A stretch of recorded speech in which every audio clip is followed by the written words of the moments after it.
Come on, boys. About 40 seconds sailing, a minute sailing back, below ley line. 5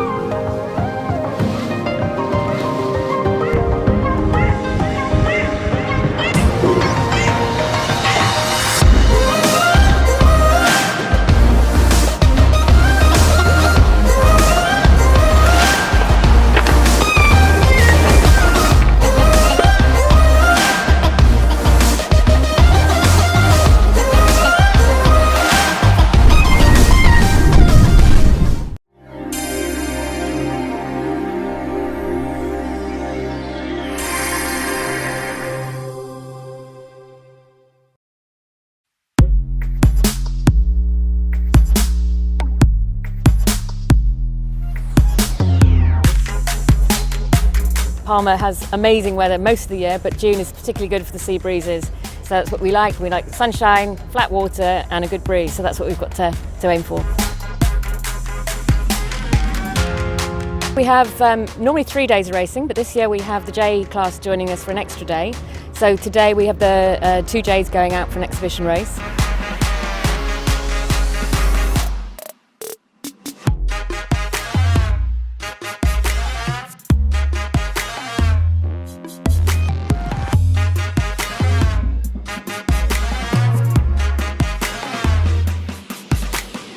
You know, Valshida's the benchmark in the class, been in the class a long time. We're kind of the new kids on the block. We've been sailing the boat about a year now. Palma is special. You know it's going to be consistent. The atmosphere in the old port and around the dock and so many yachties here. You know, we're looking forward to the rest of the week, and today was a great day.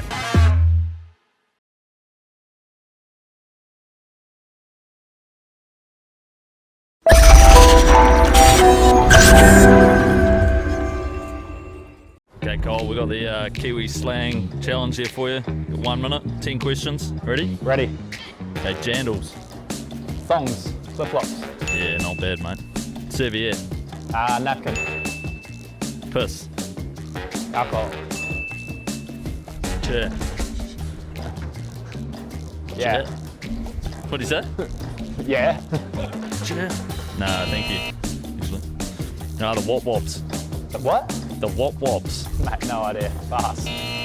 Okay. Deer. I could put this in context. Yeah. Something is dear. Expensive. Yeah. Munted. Broken.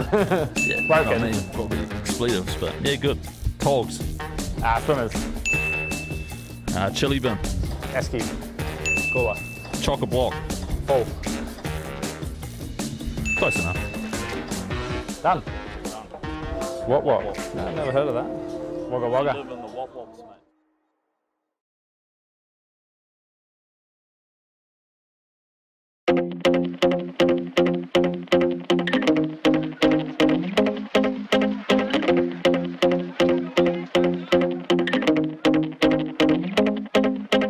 With a 15th Swiss title for Jurg Menzi, the final day of the 5.5 meter Swiss Italian Championship was a spectacular day on Lake Como, with 15-20 knots of warm southerly keeping the fleet on their toes and providing some exceptional racing.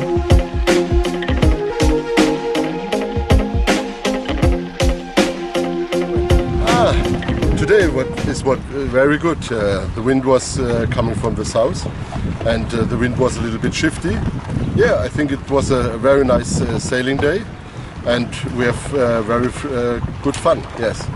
In the first race, we have a very good start and controlate the race in the front and finish on first. And in the second race, we was a little bit behind to the start and finished on second. So it was a very good day for us. Yeah. SUI 228 Marelief Ransoy Is 19, Jurg Menzi, Jurgen Nierman, Christoph Wilk, took the championship in style, winning the final 2 races, the last one by a huge margin. The wind built during the day from 12 to 14 knots in the first race to around 20 later in the day. It was tough, but great racing throughout the fleet, including among the 5 classic boats that were taking part. The second race, we had a very good start. I think we pretty much led from the start. And had good boat speed. And Christoph did a good job putting us in a position right at the first mark. And then we had good speed downwind and good tactics downwind. And we were just able to maintain our lead. And I think we had pretty much from the start. So we won the second race. An okay start. We didn't have a great first race, but the second race was beautiful sailing.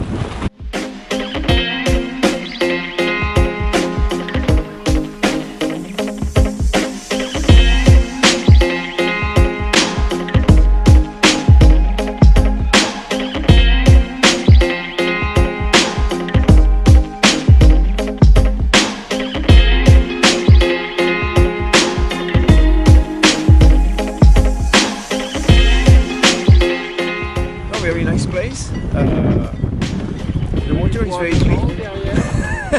Little bit warm. It was the first time for me on this boat. First time for me swimming around the boat.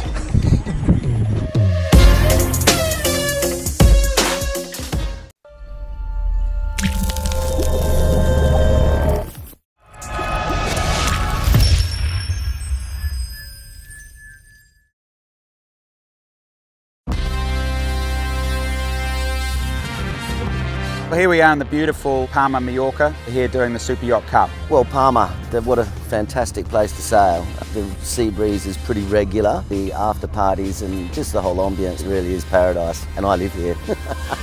We all know each other, good bit of rivalry out on the water. For sure our goal is to have a crack at winning it.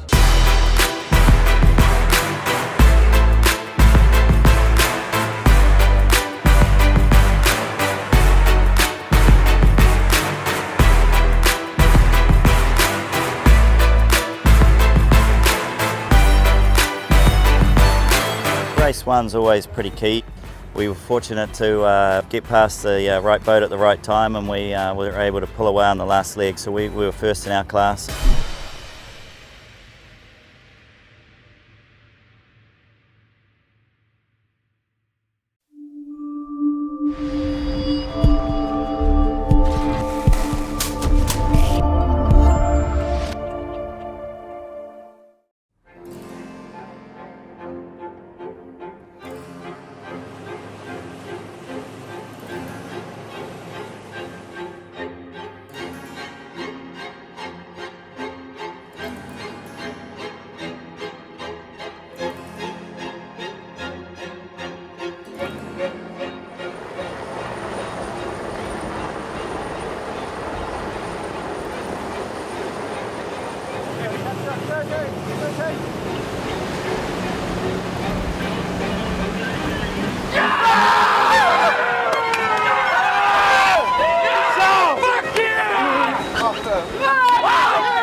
No words can explain that. It's just been 2 years of blood, sweat, tears, hating it, loving it. A second after we crossed that finish line, everything became worth it. Just can't replace this moment for anything. It's just insane. It's insane.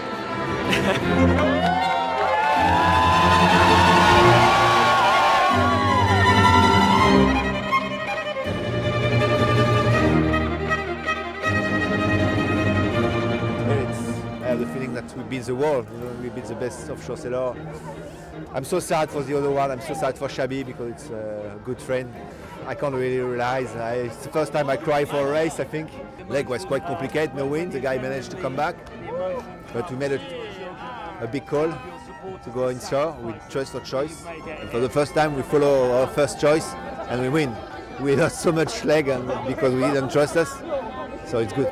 And it's not only about the sailing team, it's about everybody, and it's also about the family because when you go there, you are very selfish. You forget, you leave the family alone, and so yeah, it costs you so much, and it's the same for all the team because all the people involved in the team, they are 100% behind us on the shore because Dongfeng race team was the strongest team. Maybe not the best sailing team, but for sure was the strongest team, and we win.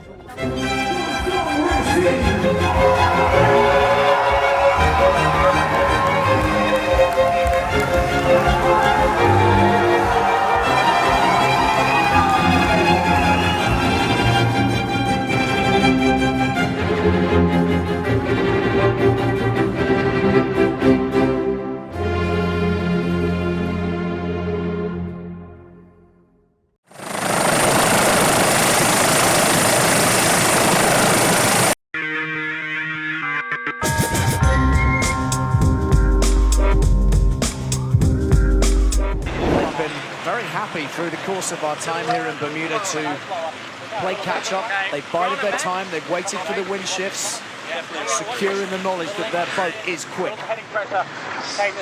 Let's start canting. Stand by. Okay. Happy. 3, 2, 1.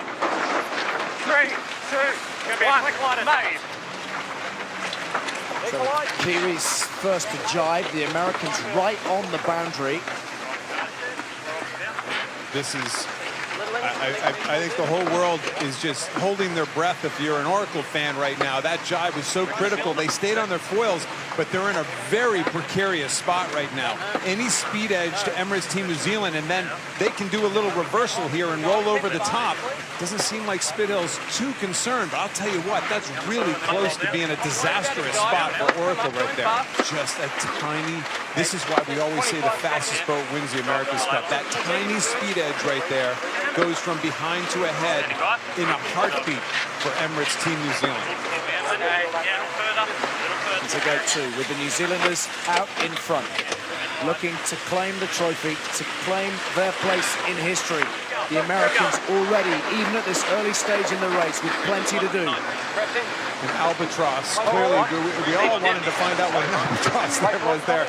That was a super difficult maneuver by Oracle, and you can see they're paying dearly in boat speed for having to do that last second spin around the mark. And don't forget the millions of Kiwis that are up watching this right now. I think it's about 5 in the morning back on that little island, and they're just licking their chops right now. They're saying, Auckland, here we come.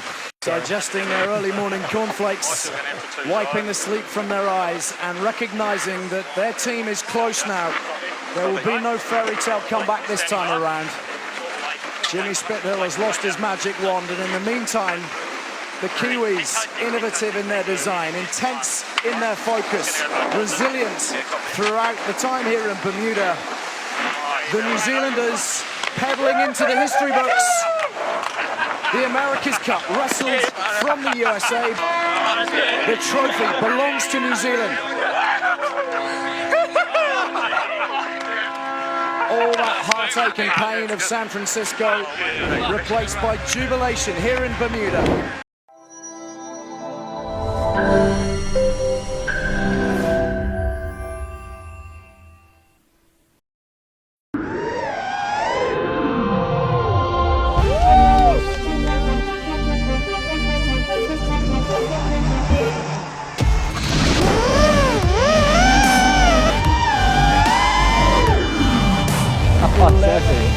Oh,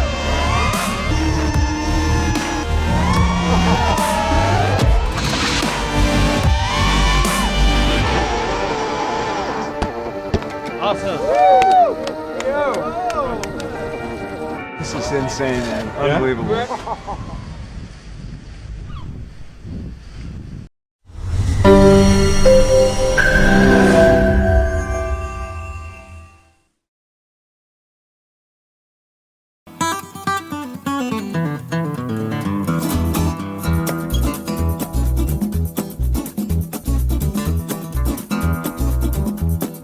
Hi, my name's Leo and I'm a boat builder and a sailor, and I'm on a mission to rebuild and restore this 108-year-old classic sailing yacht, Tally Ho.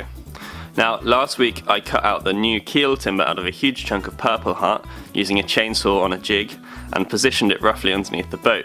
This week we're going to be looking at hogging and trying to bend the entire boat back into shape. I'm also going to be getting a couple of really cool pieces of machinery on site which are hopefully going to help with the project.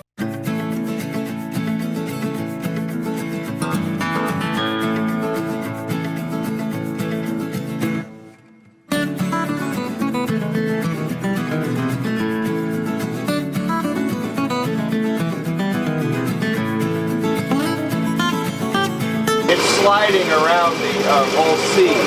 This thing here runs on this ways that's milled into it, and there's one on the other side too, so it sandwiches the main frame. It's a little crusty right now, but it cleans up good.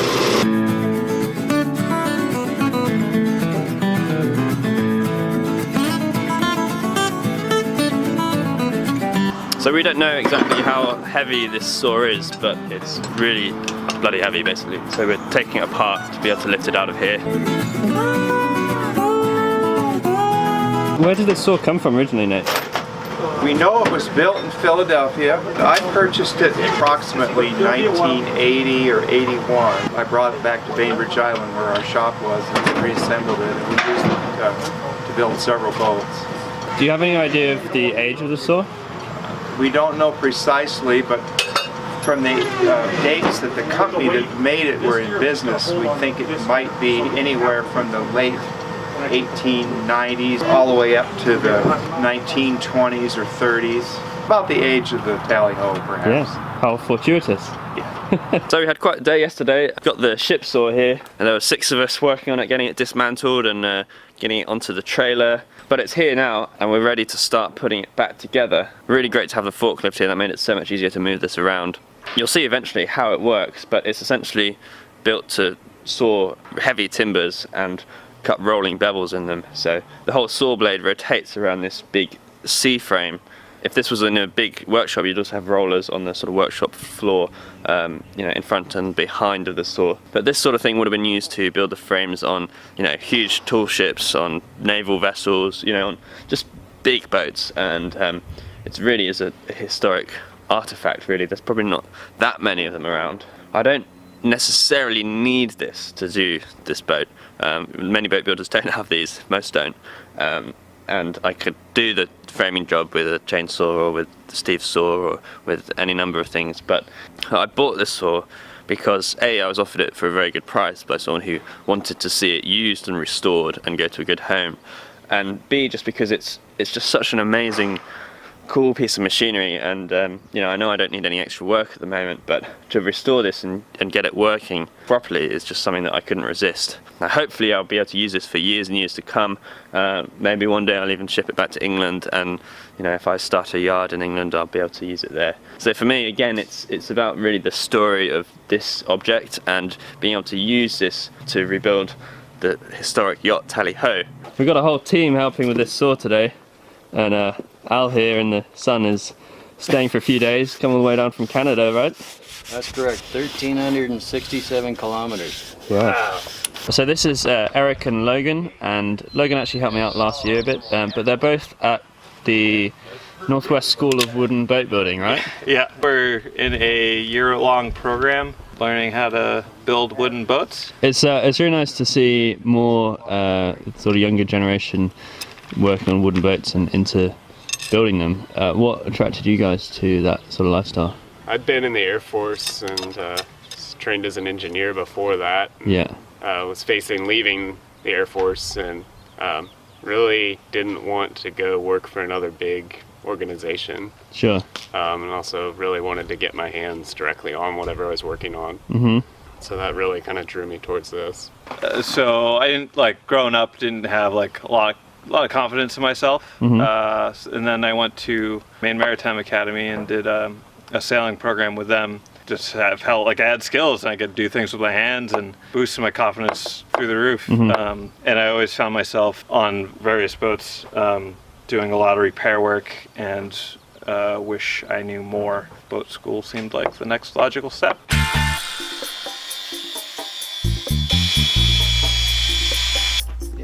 Yeah, that goes in, I think. Yeah, that's it. But with that wash.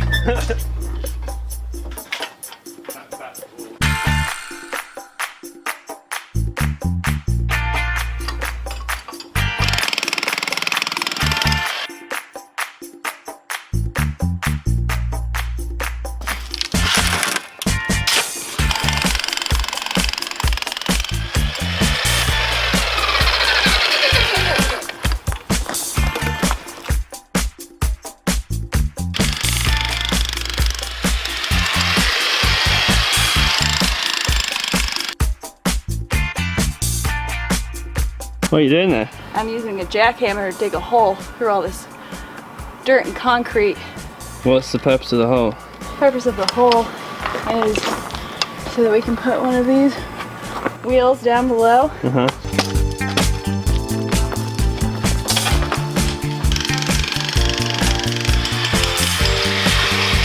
You look tiny up there. Good, we should get a picture then. Nate's been working on this electrical contraption, which I don't understand very well, but it's essentially to convert 240 single-phase power to 3-phase power, which is what we need to run the saw. So we have the belt a little loose. Yeah. And that allows the 3-phase motor to come up to speed gently.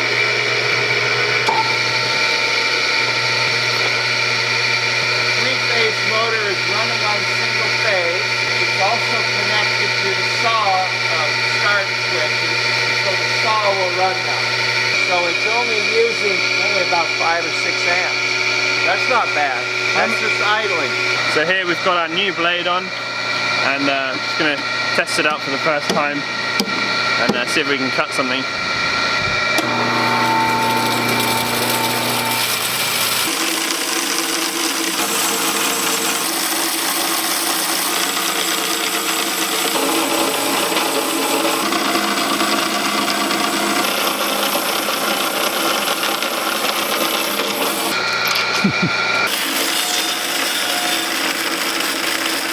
Like a hot knife through butter.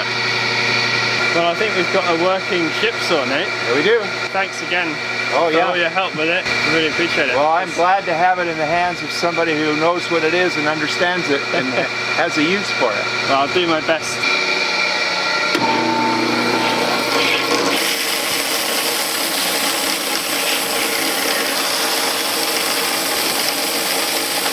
Al, you've done a huge amount of work on this saw and been a bit camera shy, but thanks a lot for your help. I really appreciate it.